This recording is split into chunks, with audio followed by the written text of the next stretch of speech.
Welcome to Compose, a software development podcast featuring the Rust programming language and how it interacts with the world. This episode features interoperability with C++ and how that might progress over the years and even decades ahead. To talk us through it all is David Sankel from Adobe. David is an invited speaker at this year's RustForge conference.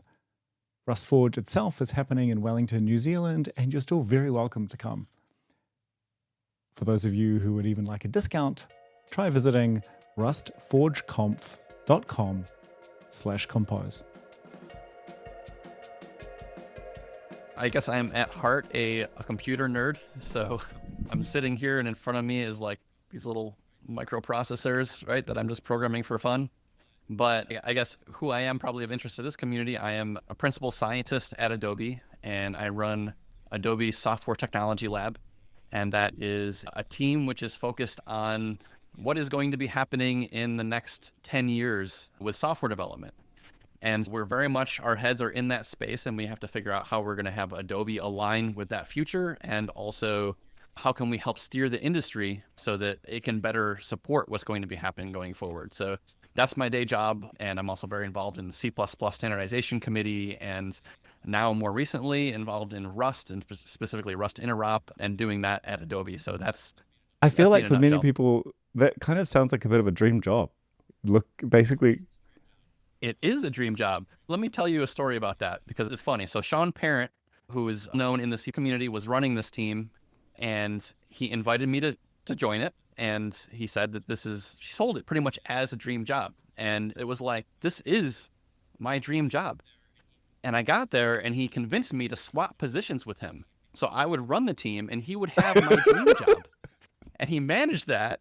And I was like, I see what you did there. You created the dream job, and then you took it for yourself and made me the manager of the team, which is slightly less than the dream job of actually being on the team. But yeah, that's how that happened. It takes a certain amount of humility humility is possibly the wrong word, but to be really and supportive of others and actually sharing in the facilitation of others' success. And so being a manager is, I actually think it's a better paid, let's say, but also a slightly underrated career track. People look down on management in some ways as no longer being technical or something. But I think that it is in some sense gracious that you're able to give that up and just to enable, let's say, multiply your own thoughts by X. So that's a good thing too, in my opinion. Oh yeah, definitely. And I say this mostly in jest. And as lead of Software Technology Lab, I'm still very much involved in doing the actual technology because it's a very small team. There's only 4 people in the team. So yeah, I get to stay hands-on and do all the crap work that Sean was doing before. So I'm happy to have him spend his time not doing that crap work and take that on. Yeah, look, some people have to be professional meeting goers. Yes. Anyway, we're going to need the actual chip number or like the part number of the microcontroller that you're playing with at some point, because I'm sure that this is the STM32C011J4M6. There you go. For anyone that is coming to RustForge in, I guess it's 6 weeks' time from this recording, Espressif is actually donating several dozen microcontrollers. We haven't actually announced this, so this is the big reveal, but it should be the case. I hope we're getting at least one for everyone that turns up. Yeah, no, so there's a segue in there as well, but that's really great. And I'm going to be first in line for that thing. Awesome. The next thing is, you're looking at the next 10 years of programming, let's say, in a very broad way. Rust is part of that story. Yes. When do you think large companies such as Adobe, or there are many billion-dollar companies, let's say, when do you think large enterprises would have really started to notice Rust? I think it's already started, and I can tell you how we got into it from the beginning. Back in 2024, they created this memory safety tiger team, okay, and that included reps from security, the software technology lab, developer experience, and legal reps. And the reason that it was created is because there was all this discussion of legislation related to memory safety. and they wanted to figure out like, what is this? What are we going to do about it? And you had the NSA, you had the White House even chiming in on this stuff. And at one point there was even a bill, I think it was like a defense spending bill, like a typical bill that when it was in the House of Representatives, the Congress, they had like creating a memory safety plan for the Department of Defense. And this little line got removed when it went in the Senate. So it didn't actually end up in the final thing that got approved. But the fact that it was there was like huge. And so this team got together and we're like, okay, what do we need to do about this? And we investigated and we looked at what was going on with like the published data that people were having. So you look at the numbers. It's okay, the number of exploits in software that are due to memory safety versus all the other exploits was like 70%. And you look at Microsoft's numbers, it's 70%. You look at Google's numbers, it's 70%. And then we looked internally and it's also right around that number too. So there's like something to this. And the idea that you can switch your technology and get rid of 70% of your memory safety vulnerabilities, like that was a big deal. And my recollection of those papers as well, it's not just 70% of bugs, let's say, but 70% of severe and critical CVEs. So it's like these are the majority of the worst cases of security problems. And yeah, and so this was so I guess it sounds like there were probably engineers thinking, for the last multiple decades, and I'd be interested, and C++ has had this in front of mind for a long time. How do we deal with buffer overflows and how do we deal with memory safety in a way that is strongly backwards compatible, which I suppose is the C++ mantra, really. And then we have this new programming language, which somehow is able to offer memory safety without imposing garbage collection or some sort of other form of runtime checking to be able to allow things to work. But it was really it sounds like it was really the fact that it had started to introduce legal risk that really started to motivate internal people to say, okay, we're going to fund something, at least some sort of discussion to make a decision on how we're going to proceed. For us, like the legal risk was why upper level management got involved. And they said, can you investigate this? When we investigated it, it wasn't like, oh, yes, there is significant legal risk. We're looking at these laws that are coming out. It was more, what about our customers? Actually, like, we want our customers to use safe software. That's totally in our interest. And that's actually our driving motivation in this group is we want to produce the most safe software that we can for our consumers. You imagine if somebody comes out with a PDF that exploits your computer. How many people are using Acrobat? There's more people have Acrobat Reader on their computer than people that use Firefox, like in total. So it's a huge swath. And if you take state actors or whatever, if you want to get into people's computers, you're going to try to get in the software that most people use. And we're definitely in that space. Yeah, so and PDF is not a simple format to protect against. Really, I don't mean to cast any shade, but we've got multiple programming language interpreters. There's at least a JavaScript runtime, plus there's two other languages, right? Its own little macro language, as well as PostScript in there too, I think. But it's extremely complicated, yes. And the fact that it can embed a JPEG or something like that. And there's because now every single codec that you support also has decompression, and you've also got essentially these baby interpreters for file formats, which are also exploitable, as browser vendors have discovered multiple times. Yeah, and okay, so that would be good to be able to defend against these kind of poisoned PDFs, which, of course, that's a horrifically big vector of problems, because of course you're going to double click the PDF and open it when you get that via email. Yeah. But like on the flip side, so from a software technology lab perspective, before memory safety became something that everybody knew about and was talking about, we were already trying to figure out what's going to be the future of programming languages. Is it going to be C++? Is it going to be one of these other languages? And from our perspective on that team, the memory safety wasn't actually the most interesting thing about Rust as a language to move to. It's just flatly better tech for most applications, even if you didn't have the memory safety aspect.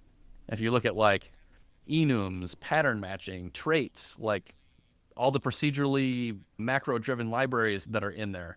And there's a lot of stuff like that just made it interesting. Hey, we want people to develop in these languages because they're going to be more productive and the code they're writing is going to be more maintainable. And it's going to be easier to hire developers because it's easier to get them to learn the language and be able to work on it. These are like other big drivers that I think stand on their own without even looking at the memory safety Yeah, aspect I of have things. been in very similar discussions where people look and say, oh gosh, we've got this huge problem, and that's the motivating factor. But it turns out that Rust is also a very good programming language, and it has lots of nice things. We have iterators, for example, that compose and just chain together quite nicely and also get optimized quite well.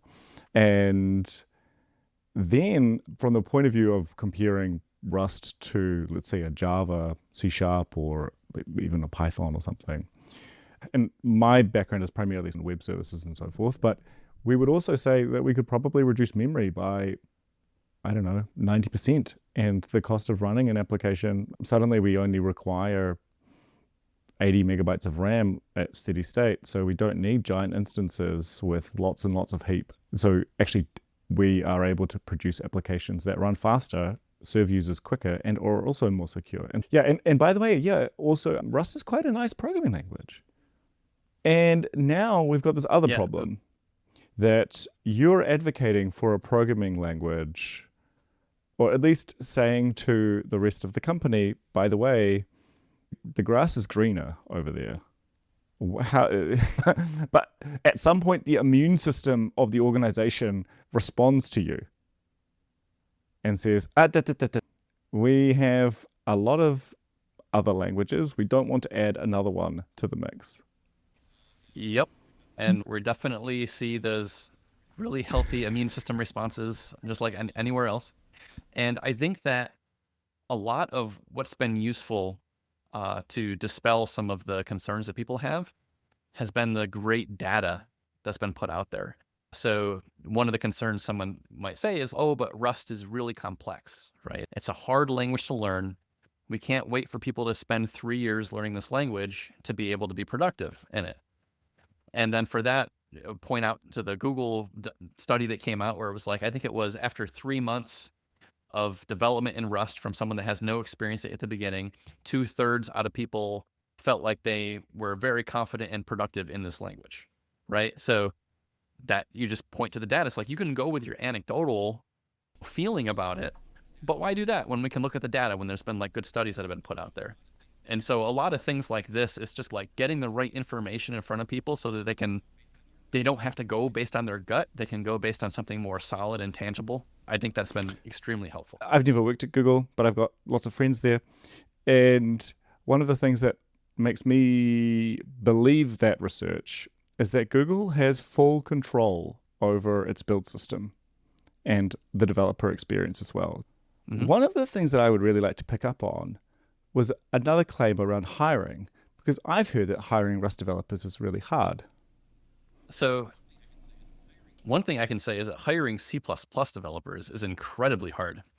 And for us, I can't share with you the data, but I can say that it is astronomically harder than hiring for any other language that we have, especially in the US. And that is another one of the motivations as to why we're looking at other languages that we can bring on developers, because if you got a new project and you can't staff it, then but you can change the language and staff it better, you may just change the language based on that alone. And so we looked a lot at the adoption of Rust in the wider community. And we looked at, again, we're like, let's see the data. And so there was a Stack Overflow survey that came out. I think if you look at the 2024 Stack Overflow survey, we crunched the data and we looked at the number of developers that are C++, and we looked at what portion of C++ developers right now are also Rust developers. And it was 20%. Kind of blew our mind. 20% of all C++ developers are also developing Rust. And this is like, the question was asked, like, have you programmed this seriously, like in the past year? And that's huge. But maybe that's Stack Overflow could be weird. Only weird people fill out that survey. But we also looked at the data from GitHub, and one for every 5 C+ PRs on GitHub, there's 1 Rust PR. So again, like a similar kind of number. There's just a lot of people programming Rust, it turns out. And I've asked this question at conferences that I give talks at. How many of you are programming Rust as well? It's like similar number everywhere. It seems to be right around 20%. And that's changed from 16% like Yeah. 5 years ago. It's just been like a drastic increase in the number of Rust developers. So I do not have concerns of hiring Rust developers. If you say you got a Rust position, you got like a bunch of people going wild because they would love to do Rust full time, just because you just feel better programming in that language. Like going from Rust back to C++ kind of hurts a little bit. You die a little bit inside when you come back to that C++ project.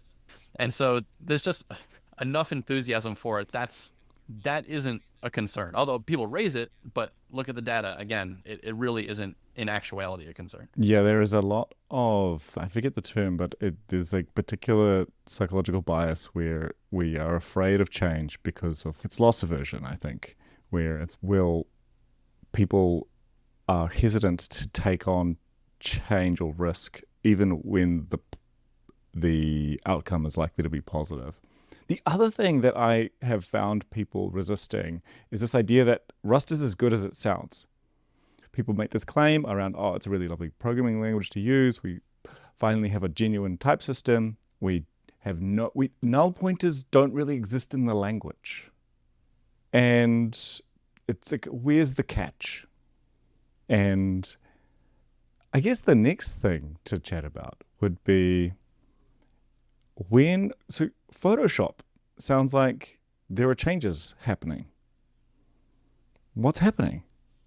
Yeah, we are at the stage to where we've done a couple of pilot projects of where we're doing Rust inside of Photoshop, and we're seeing how that's going. Like what exactly happened. So we took a team, we said, okay, we have a project here.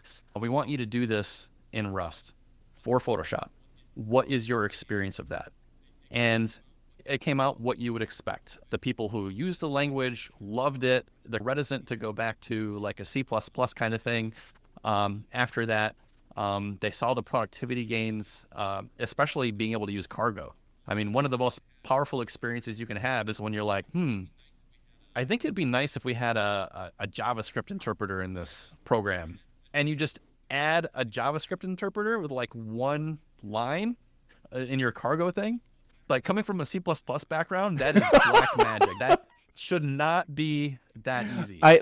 Who doesn't love tinkering with CMake or whichever build systems that you feel like creating today? Why even have one build system when you could have 4 in your project or something? I don't mean to be too rude, but Rust has definitely benefited from being late, essentially, or learning from the experiences of the past. And that's really validating. So you've got this public research. We've got this Google study. We've had other kind of language, other wider bits and pieces. And now internally you're validating that yourself. And you are then able to demonstrate that not just the language is okay, but it would work well inside the build system or inside the context of the rest of the environment inside the company. Yeah. There was one thing that the experience pointed to that was bad for Rust. Okay. Because they gave out of how many stars? 4 out of 5 stars. Everything's great, hunky dory. But when you get to the C++ interop, that was where it was like, that's a problem. And so what we used was C bindgen. So essentially you're writing the C functions in Rust, right? But that you can call from C, and that'll generate a header, which will call those C functions. And then the implementation of those functions will call your underlying Rust code. And this involves a lot of unsafe. It also involves a lot of C-ism stuff that C++ people aren't familiar with, right? If you go back in the day when you were writing C callbacks, you have a callback function pointer that you pass in, but you also have to pass in a void star for the context of that callback, and that's just like this idiom that you do in C to do callbacks. But if you want to have a interop layer in C, you have to do this and you have to understand it. And so what we found is that when you take somebody who's like C++, expert or very familiar with the language, and the first thing they need to do is go to the most gnarly, awful part of Rust, which is unsafe, weird stuff with pointers, like that experience is not good. So let me paint the picture. So what we would like to do is basically pass objects around and their interfaces in some sort of ideal, essentially extend C++ or like bolt, either graft Rust onto C++ in some way, or graft C++ into Rust or whatever, so that a Rust programmer could just interact with methods from C++ as though they were essentially native. But we don't have anything like that because the two compilers don't know really. We don't know enough. They don't know enough about each other. You would need to teach Rust all of C++ in order for that to work in that way. Maybe I should also chat a little bit about this concept of passing function pointers around. For anyone that's, although maybe you can correct me here, David, because I'm sure that this isn't technically precise. But essentially, the C++ and Rust worlds, they need to talk to each other through symbols in the binary. So the linker creates things, and all they really have is text strings to match on, or memory addresses. That void star is a memory address. And in C doesn't really have a strong type system, so you can basically say that any chunk of memory is any given type. So what you'll typically do is, if you're calling some external function or trying to call one of its functions, is get the symbol, resolve this, you ask the linker to resolve the memory address, what have you, and then call the function with a buffer that you have allocated, and then just hope that the function does what it says. And then you need to reinterpret your buffer as the result type. So essentially, this void star just means any type at all. How correct was that? Was that ish? Yeah, that's generally correct. So when interfacing between C++ and Rust, if you want to do something higher level than C, right, you usually have a C intermediate layer. And the C intermediate layer, let's say you want to pass a C++ object over to Rust. Rust doesn't have an idea of what C++ objects are. So you get a void star, or you get a pointer, just an address in memory. And so when you want to call back into C++, you just pass that pointer back and hopefully it does the right thing. And then you do that. But it's not just for the object, it's for any argument, for any return type. All this is going through some like void stars under the hood. But ideally, you want to be better than what we did with that project, which is using like cbindgen. You want to have something which is richer and get this kind of interop working between C++ and Rust in a more seamless way. And so a lot of my work has been, how do we make this happen? And how do we get this to work? And I can go very deep into that subject if you're interested. Hit me, because this is something that lots of people are thinking a lot about. And if you want to share, they would love to listen. Sure. So to start out, the model of objects is very different between C++ and Rust. If you have a Rust object at some place in memory, you can always just copy the bytes from that place in memory to another place in memory, and that effectively moves the object. And the object is valid in this other spot. So if you do assignment in Rust, like A equals B, the way to think about it is basically taking the memory that where B was pointing to and make that the memory that A is pointing to, right? It's just moving the memory around. So in C++, that's not how things work in general. If you have an object, like let's say you have a std list, like a linked list or something along these lines. And the std list is implemented this way in many compilers. Oh, there is another list. Because obviously in C++, we don't have one compiler. We have a standard, which is implemented by many vendors. Yeah, and in this case, the standard library, the implementation of standard lists is different. Now, one one implementation that Microsoft has, I don't know if they still have it, but they had for years, is that the end node of the list is in the class itself, right? So you create a stud list, the end node's in the class itself. It doesn't have to allocate when you first create a stud list because it just has the start node pointer point to an object in the class itself. Now, the problem is if you take the memory of a stud list and you just put it to a different location and say, okay, now the object's over there, that end node is now pointing back to where the original stud list was, right? So you don't actually have a well-defined object if you just copy the memory to somewhere else.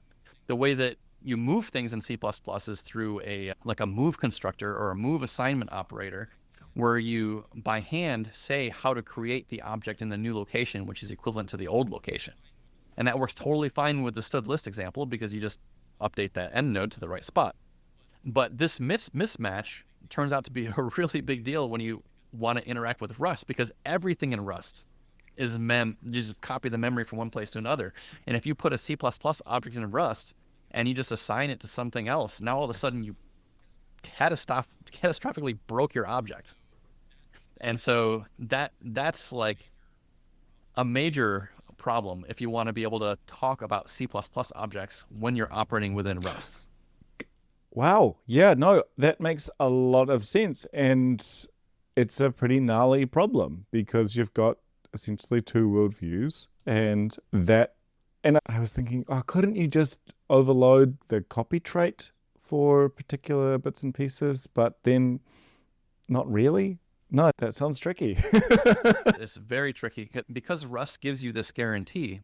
A bunch of generic code is out there which will directly memcopy things around, and that's totally valid for every type that you give it. And so what do you do? So like the ways that people have been working around this issue, one is through pinning. So if you pin a type in Rust or an object in Rust, you're basically saying this object cannot move from this piece of memory. So assignment and all this kind of stuff just doesn't work with that, as you would expect, because it's just pinned in memory. And if you use a pinned interface, the drawback is it's very not ergonomic in Rust. It's like you work with a pinned object, you're just like, oh, great, now I'm going to have a bad day because this is just not friendly, good Rust code anymore.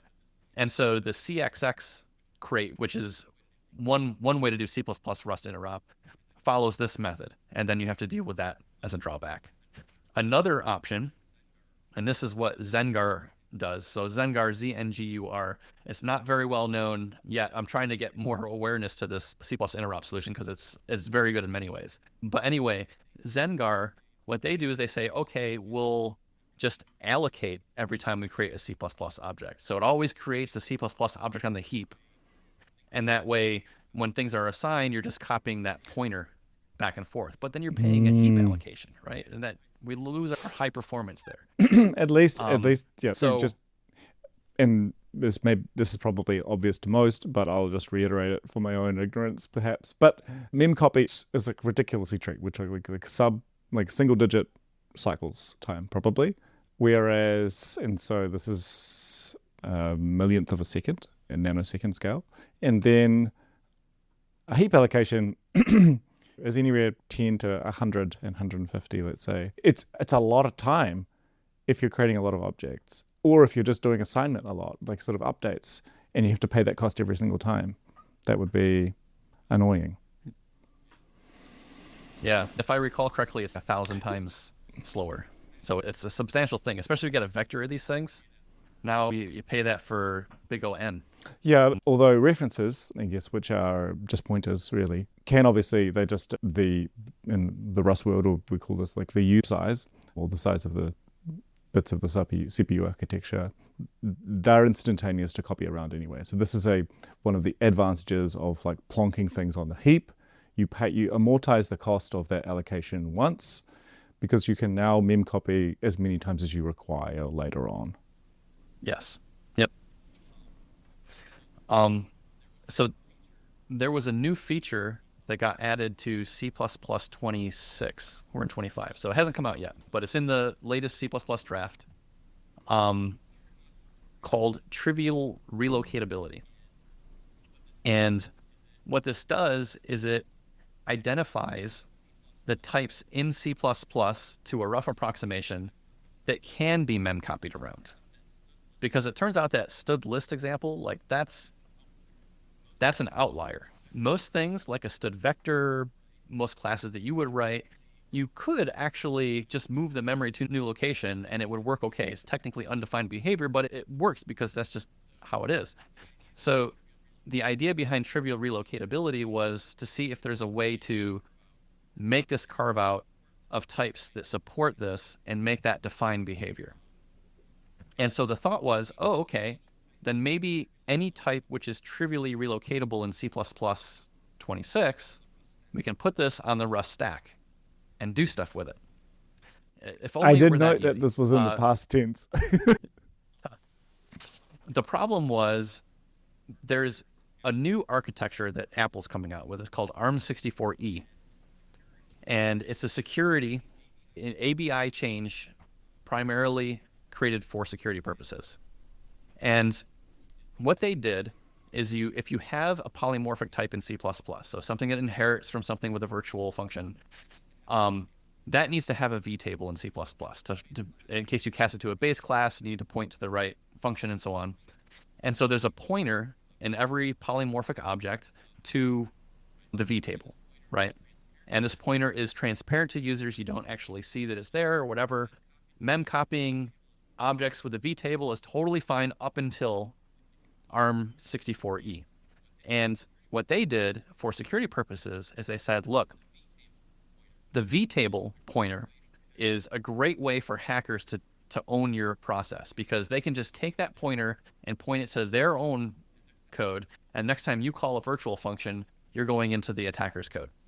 So they said, what we're going to do is we're going to take the vtable pointer and use some of the extra bits in it, because nobody actually has 2 to the 64 memory. So they're going to use these upper level bits and add some data in there that ties that vtable pointer to the object which contains the vtable pointer, right?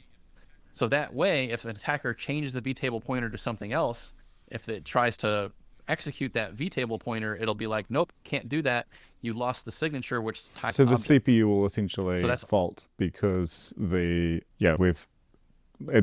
I'm just going to use naive link. Maybe this isn't, but it sounds a lot like a capabilities model where the original, or some sort of provenance back to the original memory address, let's say, and if you change the destination, those parity bits won't work, and therefore, or some sort of checksum, and then, oh, your program will crash, which is probably better than having some foreign code execute until you want to do something Yep. fun like Interop with Rust.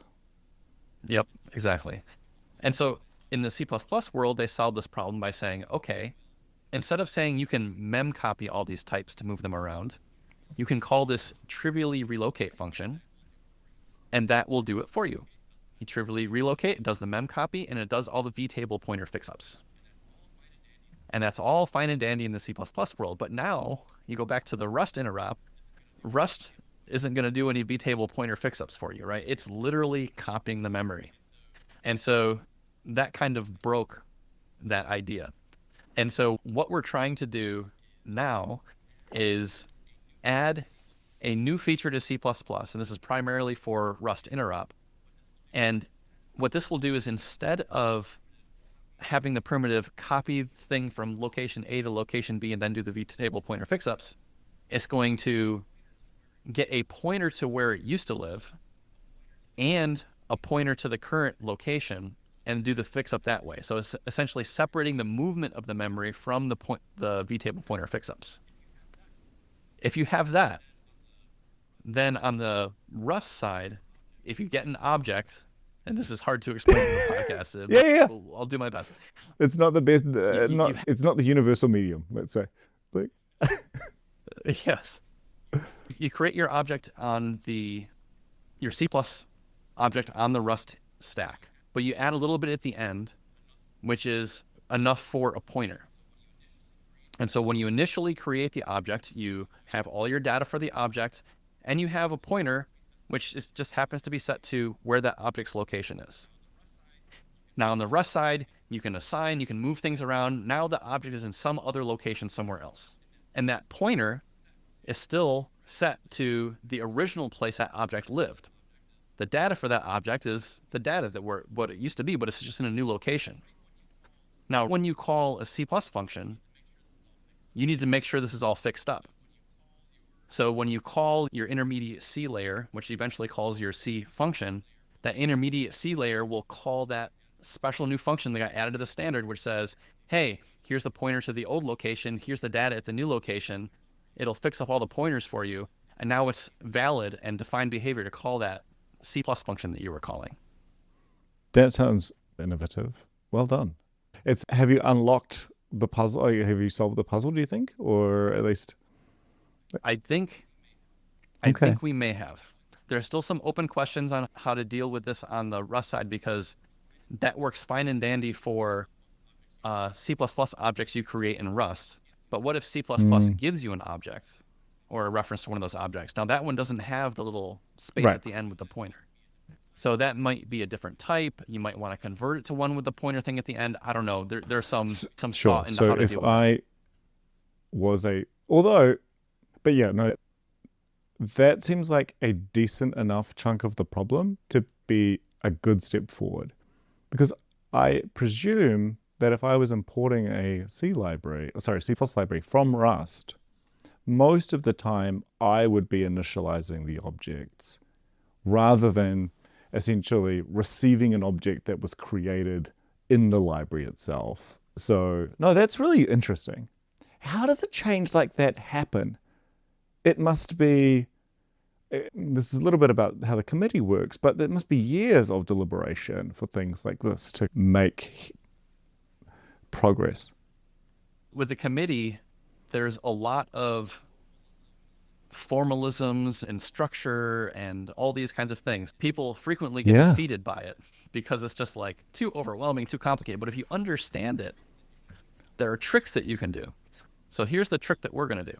Or we're going to attempt. We'll see if it actually works. So right now, no new features are allowed for C++ 26, right? It's already been stamped. It's going out to the national bodies for ballot at this point. And now we deal with what's called national body comments. So every national body can say, okay, we released this, we got this spec, and we have a comment about this, a comment about this. And these are usually comments about bug fixes. You can never say add a new feature with a comment. And this is a new feature in C++ 26, this trivially relocatable thing. And so what I'm planning on doing is making a national body comment for the US, which says that we got our primitive wrong. The trivially relocate function is not actually the simplest way to express this primitive like basis operation for trivially relocatable types. It's this other thing, which is called start lifetime at. And through this bug fixing process, I'm hopeful we'll be able to say, oh yeah, that was a mistake. And so before C++ 26 ships, we're going to have this new basis operation, and that will unlock this Rust interop thing. But it also solves another problem that people had with the feature, which was that it didn't work with realloc, where you basically have an existing buffer that you're expanding, and sometimes it can expand at the same place. So I'm hopeful that we can get this to happen. But yeah, we're using this national body comment process to slip it in. Otherwise, we're going to have to wait for C++ 29. I'm curious. I'll watch. I think it'll be fascinating because there's almost a meta discussion as well. But the committee processes are challenging. A lot of people don't really have the stamina because everyone is so emotionally involved, because they wouldn't be there if they didn't think that things could move forward or improve. And they've got this great idea that they've been working on for years. They have a working implementation before they even start proposing it. And now you're telling me I gotta wait. Like, I gotta get it. I can just imagine that if I was doing this out of love or something, that there's no way I would be able to last 5 to 10 years to get new things through. I was looking at one time, I think it was concepts, how there were multiple implementations and different ideas about the way that could work. But then again, for something as impactful as making a change to one of the most fundamental programming languages in the world, maybe waiting 5 years isn't very long. Like, I mean, C++ is everywhere. And so it's extremely fundamental and it's extremely important. The stakes are very, very high. And so it makes sense to take things slow. I think so. And I think that's one of its particular charisms is that it is generally a slow moving language, not as slow as C, although C is speeding up, but you only can take on so much new stuff at a time. And I think actually, in my opinion, C has grown too fast for its own good. We've hit some kind of tipping point to where the complexity is more of a problem than it was a solution. And I don't know how to reverse that. I think maybe human bias or something, but it's much easier to add an extra feature, like an extra box to the checklist or like the feature list. But taking things away is much harder. Just imagine saying, well, actually, we'll cut that out is essentially impossible. More generally than C++, but it's like any sort of product, for example. Software products in general, I think have this tendency to grow until they collapse under their own weight. Yeah, I think so. Also, if you look at it from like a company perspective, let's say you've got a huge code base. I think the last quote I got from Photoshop was like 79 million lines of code, right? So we're talking a lot of code. And somebody from a standardization body says, hey, you need to change 1 million lines of your code because we found a better way to do something. And the response is, does that add any value to my product? Do the customers care? Okay. No, not really. Yeah. Okay, so somebody up in the ivory tower has decided there's a better way to do something, and now I have to pay a buttload of money for this not going to actually have any tangible benefit? Nah. Rather, keep the existing code. You want to do something new with the new code we write? Great. But like that old code, if it's working and it's doing its job, like, please don't make me have to do anything with it because the scale is too big. It's just way too much. Are there any lessons for individuals that you think who are navigating while we've talked about Rust language, C++ language, companies, but what about people and their own careers? Yeah, I think that's a really good question. I think I can speak in particular for C++ developers. For someone who's a C++ developer, they're an expert in it, they feel very powerful in that language. And the idea of going to any other language, you feel very weakened, right? Because you're just so used to this language. If you're a C++ developer, you have a choice, right? You will definitely, no matter what stage of your career, be able to program C++ for the rest of your career. This is not going away. Those jobs are going to be there, but it will be with a legacy language, right? Especially towards the end of your career. It's going to be like, there are some Fortran people today and they do their thing. There are some COBOL people. I don't think it'll be that bad in 20 years, but it'll be in that space, right? But just be okay with that if that's what you want to do. If you want to be where the innovation is happening, then you're going to have to take a different approach and you're going to have to look at things like Rust, and Rust in particular right now, I think is really important to look at, and don't be threatened by it. See, something that's not talked about a lot is that Rust is an outgrowth of C++. C++ is almost its granddaddy. People hate it when I say that, but it's true. So many lessons that were learned from C++ were incorporated in Rust, whether it's acknowledged or not. It's just obvious in the design. And if you look at it like that, you can be proud of it, right? You're C++. Look at all the stuff that they learned from C++. That's great. All the stuff that I did to help grow C++ or build C++ knowledge in the community of people that I'm with, this is a consequence of that. It's a benefit of it. And if you look at it like that, it's not as threatening. It's not like an us versus them. It's more like, good for them. Like, let me look into this because this is the next step in C++'s growth is actually Rust. You wouldn't say next step in C++'s growth, but next step in growth for a systems engineer is using the latest tech. And the same is true for AI, right? It's like another one of these things it's going to be here, right? You're not going to change it and make it go away, but you can be part of the future and what it's going to bring. And so I would recommend to people to be open-minded about it. Check it out. Try it in a real project. You want to seek that feeling that so many people report that, oh, I went and I used Rust and I really don't want to use C+ anymore after that. You want to seek that experience, right? Because then you can get it and you can see where they're coming from and then see where that takes you. But you got to be open-minded, right? It's just you're going to have to try out some things and get past some biases and just say like, all right, I'm going to give it a whirl. I think of Rust as a bit of a spiritual successor to C++. The one funny thing actually is, and Rust has learned so much from systems programming experience over several decades. And it's as though we have taken the lessons around initialization and destruction and just encoded that in the type system or into the compiler. There is this liberating feeling knowing that you're never going to need to worry about, I don't know, deleting an object twice. It's just, oh, that's not a concern that I need to have.